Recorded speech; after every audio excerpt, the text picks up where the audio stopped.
Welcome to Titans Insider. I'm Dave Ammenheuser, the Tennessean sports editor. With me today are Jim Wyatt and John Glennon, our Titans beat writers. Today we're going to talk about a variety of subjects dealing with the Titans, from their off-season coaching search to their off-season personnel moves. So we'll even take some questions from the readers at the end of this. So we'll start with Jim. Jim, what's going on with the Titans' search for a new coach? Well, right now, it's right somewhere in the Midwest, which is where the Titans team plane is with Rustin Webster on board. He's heading to San Diego to talk to Chargers offensive coordinator Ken Whisenhunt. It's his fourth interview in 4 days. He talked to Jay Gruden earlier in the week. Of course, he accepted the job with the Redskins. He talked to Jim Caldwell, the offensive coordinator with the Ravens. He talked to Mike Zimmer, the defensive coordinator with the Bengals. This will be the end of the first wave, and then they're going to have to decide where they want to go from here.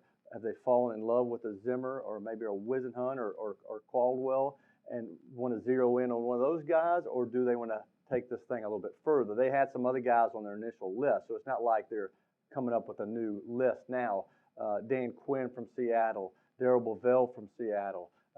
Their two coordinators, Quinn on the defensive side, is a guy that I've heard that Rustin Webster liked from the very beginning, a friend of his from his days there. Do they want to wait on those guys? And the problem there is if you wait, Seattle doesn't lose. Titans going to be waiting until after the Super Bowl, and that puts a lot of things on hold. So Titans are going to have to regroup after this first wave of interviews and figure out where they want to go from here. John, who makes the final say? Is it Rustin's call completely, or does he get it down to the final guy and he calls Tommy Smith on the phone and says, "Hey, this is the guy I want. You need to talk with him"? Yeah, Tommy Smith made it very clear earlier this year that he's got a strong relationship with Rustin Webster, believes in Rustin Webster quite a bit. So he's giving Rustin Webster a lot of freedom here in this search. I think Lake Dawson is also going to be involved in the search, and Tommy Smith will also have some input as well. But primarily, this is Rustin's baby. This is the first time he's ever picked a new head coach, so a little bit of pressure certainly on him. But, whenever he does come up with a guy, obviously Tommy Smith is going to have to approve him. We'll probably have to interview him personally himself, but Rustin's certainly the main man here. There's no question that Tommy Smith is involved. It's not like Rustin's doing this on his own and then say, "Hey, these are the guys I want." I talked to John Wooten, who works with the Fritz Pollard, Association, and he represents Jim Caldwell, and I talked to him about the search process yesterday. He said Caldwell met with Webster 101, he met with Lake Dawson 101, as John mentioned. He talked to Tommy Smith during this process, and just like the way the Mike Munchak situation played out, all these guys are talking. There won't be any surprises at the end. Tommy Smith's involved from beginning to the end. Okay, so they're probably getting him like on a conference call during the day, something like that. And then I would expect them to, once they start narrowing this thing down, for him to be even more involved. But he's not on the plane going to San Diego today. It's Rustin Webster. John, let's talk about the advantages and disadvantages of hiring either an offensive coordinator, a defensive coordinator, or an established coach who's kind of like a retread, and he's been around before.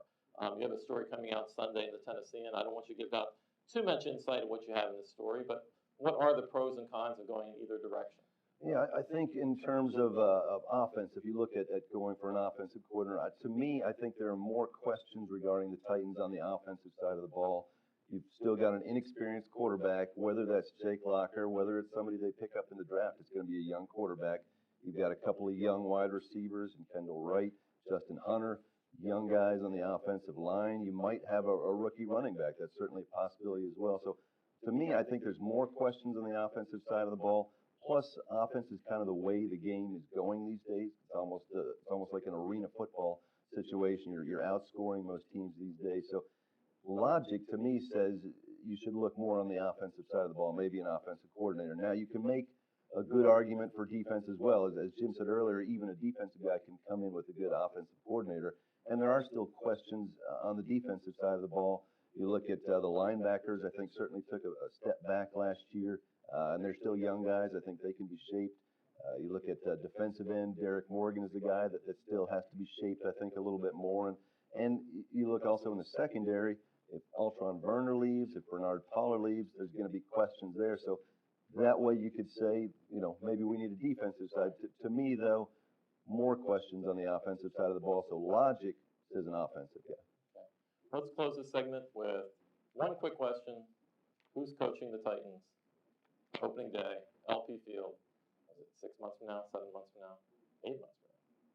We got a while Yeah, to wait. it'll fly by. But, I mean, I'm going to stick with, just because it's the first name I heard, and I know how much Rustin Webster thinks about this guy, I'm going to stick with Dan Quinn. Now, of course, it's hard to say because, again, if the Seahawks make it all the way to the Super Bowl, can they be patient enough to wait for him? But if I had to bet on it, I'd say Quinn. Wisenhunt certainly is an intriguing coach. If I had to bet on that, I'd say he's in Detroit. So I think the process of elimination will help them maybe find their guy as well. John, who is it? I'm going to say primarily because my main man here, Jim Wyatt, knows everything that's going on, and the first name that came to him was Dan Quinn. I'm going to stick with that too, but it's similar logic. I think again this is Rustin Webster's first hire. You tend to go with the person who you know the best, you have the best relationship with initially. That's Dan Quinn, and certainly Dan Quinn has a good resume as well. So I'll stick with Dan Quinn as well. All right. That concludes this segment. We'll be back in a minute and talk a little bit more about the Titans off-season moves on the field.